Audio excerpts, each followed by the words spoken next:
आदाब। मोहतरम जनाब, इस प्रोग्राम के महफिल को सजाने उधर की विधानसभा से विधायक रहे हमारे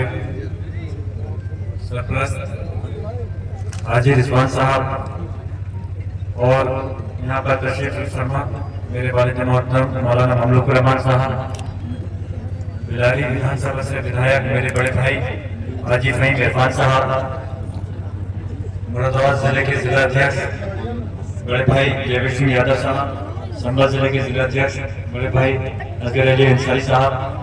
संभल से जिला अध्यक्ष रहे हमारे बड़े भाई फिरोज खान साहब, हमारे चचा नुसरत इलाही साहब, हमारे बड़े भाई चौधरी साजिद खान साहब, हमारे बड़े भाई हाजी कल्लन साहब, हमारे चचा उस्मान साहब, राशिद प्रमुख साहब और हाफिजुर रहमान साहब, नासिर साहब, प्रधान जी सफदर साहब, हमारे भाई फहीम साहब और यहाँ पर मौजूद हमारे दादाजी के सभी वैसे करीबी हाफिज अलीमुद्दीन साहब और अभी हाफिज जी नीचे बैठे थे, शायद अंदर हो गए हैं, पर्यटन से ताल्लुक आए और सभी मेरे मोअज़्ज़िज़ में नाम और माफी चाहते हुए मेरे सभी मोअज़्ज़िज़ बुजुर्गों, नौजवान भाइयों, मैं शेर के साथ बात शुरू करना चाहता हूँ कि वफूरे गम से दो आंसू बहाएं तो बगावत है, वफूरे गम से दो आंसू बहाएं तो बगावत है और सितम वाले जहां को भूल जाएं तो बगावत है, समझ ही नहीं आता छेड़े तो दास्ता कैसे, हंसाएं तो बगावत है और रुलाएं तो बगावत है। आज इस लोकसभा चुनाव के कार्यक्रम में जो महफिल सजाई है, यकीनन मुझे खुशी है जहां ये लोकसभा का टिकट हुआ है, लेकिन मेरे लिए दुख की घड़ी भी है। जैसे भाई फहीम साहब ने कहा था, जिस स्टेज से मैं गुजर रहा हूं हमारे लिए ये दुख की घड़ी है और दादा मोहतरम बरसात के लिए ये टिकट हुआ था, लेकिन हालात ऐसे हुए, अल्लाह की मर्जी है और आज हमारे दरमियान मौजूद नहीं है। माननीय अखिलेश यादव जी जब संसद तशरीफ लाए थे तो उन्होंने कहा था कि जो विरासत है उसको आगे बढ़ाने के लिए मैं ज़ियाउर या वाले मोहतरम उनके परिवार से टिकट दूंगा। इशारों में बहुत कुछ कह गए थे। आज इस चुनावी जंग के अंदर मैं मैदान में हूँ, यकीनन मेरी जिंदगी का ये तीसरा चुनाव है जो मैं खुद लड़ रहा हूँ और बहुत सारे चुनाव दादा मोहतरम के वालिद मोहतरम के लड़ाने का और दूसरे लोगों का लड़ाने का मौका मिला, लेकिन आज दादाजी की गैर मौजूदगी में उनकी सरपरस्ती के बगैर मेरा ये पहला इलेक्शन है। इस इलेक्शन के अंदर जिम्मेदारी ज्यादा है। मैं जानता हूं जब दादा मोहतरम थे तो मेरे ऊपर बड़ी बेफिक्री थी और बहुत कुछ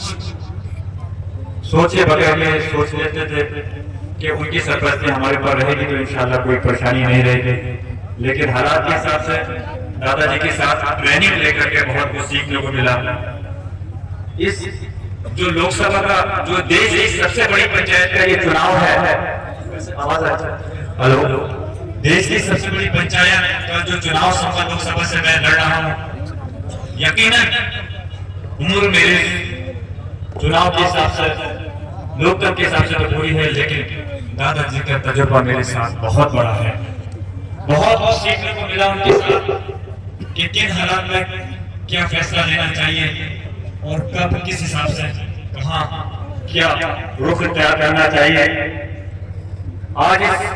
लोकसभा के इलेक्शन के अंदर मैं ही नहीं पूरी की पूरी जनता आवाम ये चाहती है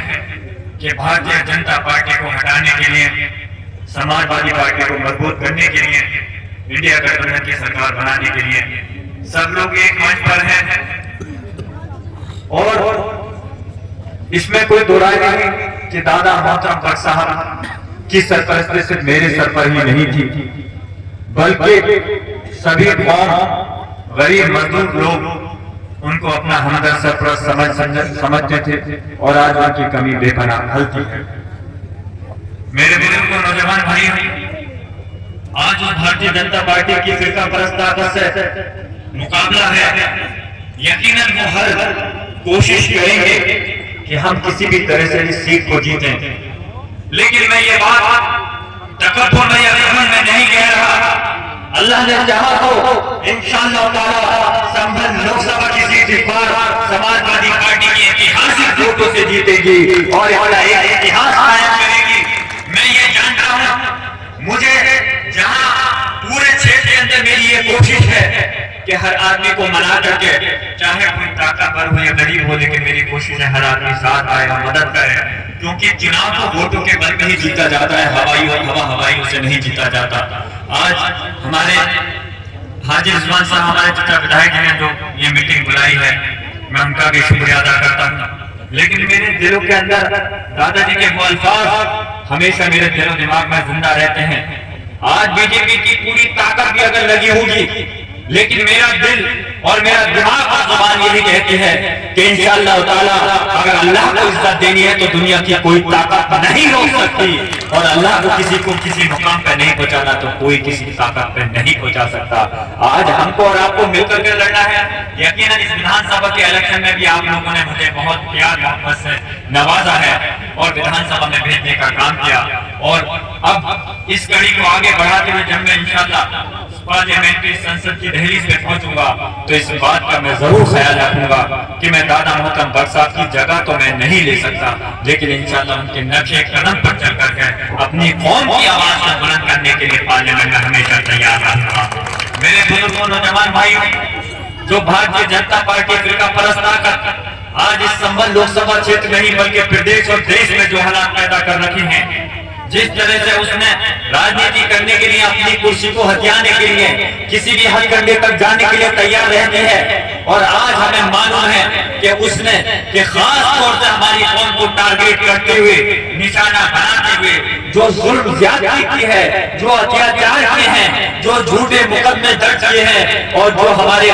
नेता माननीय आजम खान साहब को जेल में भेज करके जो उनके ऊपर अत्याचार किया है, और 3 जो हमारे कौम के रहनुमा थे, चाहे अतीक अहमद साहब हो, मुख्तार अंसारी हो या शहाबुद्दीन हो। अरे मैं पूछना चाहता हूँ भारतीय जनता पार्टी के लोगों, उन्होंने कहा जब अखिलेश यादव जी मुख्तार अंसारी साहब के घर पर गए उनके खराज अकीदत पेश करने के लिए, तो बीजेपी के लोग कह रहे थे कि वो तो माफिया है, उनके घर पर जाए करके समाजवादी पार्टी ने अपनी सोच जाहिर करी। मैं पूछना चाहता हूँ, इस हिंदुस्तान के अंदर लोकतंत्र है, संविधान है, उनको अगर विधायक और सांसद बनाया था तो वहाँ की पार्लियामेंट वहाँ के लोगों ने बनाया था, और अगर जब पार्लियामेंट के अंदर, विधानसभा के अंदर जब सदन चलेगा तो वहाँ भी खराज अकीदत पेश की जाएगी। तो इस संविधान के जरिए जब ये हक देता है कि हम हमको खराज अकीदत पेश करें, तो तुम कौन होते हो? और तुमने हमारी नुमाइंदगी कम करने की कोशिश की है, तुमने हमारे यहाँ रहनुमाई, हमारी क़यादत करने को दबाने की कोशिश की है, लेकिन हम तुमसे डरने दबने वाले नहीं हैं। मेरे अंदर भी वही खून है दादा मोहतरम बख्श साहब का। इंशाअल्लाह ताला ये शेर का बच्चा जो जियाउर रहमान पर आने वाले वक्त में ये साबित कर देगा कि भारतीय जनता पार्टी के लोगों, हम तुमसे डरने दबने वाले नहीं हैं। हमारे दिल में सिर्फ अल्लाह का खौफ है और किसी का डर हमारे दिल के अंदर नहीं है। आज अगर हम चुनाव मैदान में हैं तो इंशाअल्लाह ताला हमारी कोशिश सिर्फ और सिर्फ यही है कि इस चुनाव को हर सूरत हाल में एक तारीखी वोटों से जीतना है। याद रखना कि कोई भी इलेक्शन छोटा हो या बड़ा हो,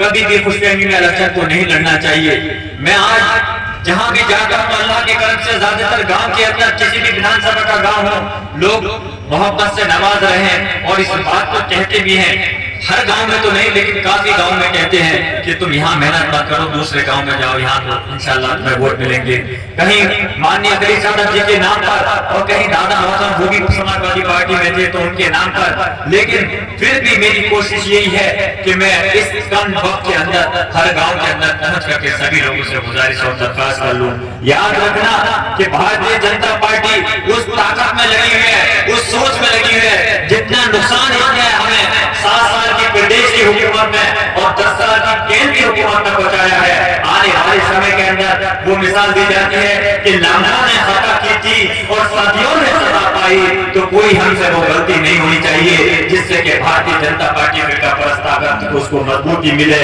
दादा मोहतरम बख्श साहब ने एक शेर, जब नरेंद्र मोदी जी और अमित शाह वहां बैठे हुए थे तो तब एक शेर पढ़ा था कि कोई वाक्य आया था तो तब उन्होंने कहा था, खास तौर से अमित शाह जी के लिए, ना यूं ना इतराओ है चमन वालो, यूं ना इतराओ है चमन वालो, एक दिन तुम्हारे सर से भी कयामत गुजरनी है। और इंशाअल्लाह वो वक्त आने वाला है जब 2024 के इस चुनाव के अंदर भारतीय जनता पार्टी का सूपड़ा साफ होगा और गठबंधन की सरकार यहाँ पर बनेगी। और इस चुनाव के अंदर मुझे खुशी इस बात की है, अल्लाह की तरफ से जो पहले चरण का चुनाव हुआ है, जो बीजेपी ख्वाब देख रही थी 400 पार, वो 400 पार का ख्वाब जो माननीय अखिलेश जी ने कहा था कि 400 की हार में तब्दील हो जाएगा, तो इंशाअल्लाह ताला वो ऐसे होगा। पहले चरण के चुनाव के अंदर सभी वर्ग के लोगों ने समाजवादी पार्टी इंडिया गठबंधन को वोट दे करके ये साबित कर दिया कि आने वाले चरण के अंदर भी ये आंधी रुकने वाली नहीं है और इंडिया गठबंधन की सरकार इस देश के अंदर बनेगी। जिस दिन इंडिया गठबंधन की सरकार बन जाएगी तो जो बाबा का बुलडोजर है, जो उत्तर प्रदेश में हमारे लोगों के घरों पर और उनके कारोबार पर चल रहा है, मैं ये यकीन दिलाता हूं इंशाअल्लाह ताला उसी दिन इन बाबा के बुलडोजर का इंजन फेल हो जाएगा जिस दिन इंडिया गठबंधन की सरकार इसके अंदर बन जाएगी। मैं अपनी बात को मुख्तसर करते हुए आप सब लोगों का तहे दिल से शुक्रिया अदा करता हूं और इस उम्मीद के साथ कि इंशाअल्लाह ताला कि आप आपसी मतभेद को बुलाकर, आपसी इख्तिलाफात को बुला करके जो भी है कि सिर्फ आने वाली 7 मई को, आने वाले 7 मई में समाजवादी पार्टी के निशान पर वोट देकर, सिर्फ अपना ही वोट नहीं देकर बल्कि अपने घर का, परिवार का, अपने गांव का, अपने आसपास के पड़ोस के वोटों को बढ़ा करके परसेंटेज बढ़ाने का भी काम करेंगे। और क्योंकि मेरी अभी कुछ दिन पहले माननीय प्रोफेसर रामगोपाल यादव जी से बात हो रही थी तो उन्होंने भी मुझसे यही कहा कि हमें मालूम है कि चुनाव तुम्हारा बहुत अच्छा चल रहा है और सीट जीतेगी, और कहा कि ये समाजवादी की पारिवारिक सीट है, इस सीट को ऐतिहासिक वोटों से जिता करके लाना। तो मैंने उनको ये यकीन दिलाया कि इंशाअल्लाह ताला जिस हिसाब से सब लोगों का समर्थन मिल रहा है ये सीट ऐतिहासिक वोटों से ही जीतेगी। मैं अपनी बात को खत्म कर रहा हूँ और इस शेर के साथ दादा मोहतरम का वही शेर पढ़ देता हूँ जो कि आज मुझे भी बहुत याद आती है और यकीनन मैं उनके जिंदगी के बाद में, उनकी जिंदगी के बाद में नहीं, जिंदगी के टाइम में भी और उसके बाद में भी पहली बार उस शेर को पढ़ रहा हूँ। और ये गुजारिश करते हुए कि 28 तारीख को माननीय अखिलेश यादव जी बिलारी विधानसभा के सुंडाला में तशरीफ ला रहे हैं। वक्त का अभी मुकर्रर नहीं हुआ है, जल्दी मुकर्रर हो जाएगा तो उससे आपको अवगत करा दिया जाएगा। आप सब लोग ज्यादा से ज्यादा तादाद में तशरीफ लाकर मेरी हौसला अफजाई करें, मेरी हिम्मत अफजाई करें। मुद्दतों रोया करोगे, मुद्दतों रोया करोगे मेरे मर जाने के बाद, और याद आएगी तुम्हें मेरे गुजर जाने के बाद।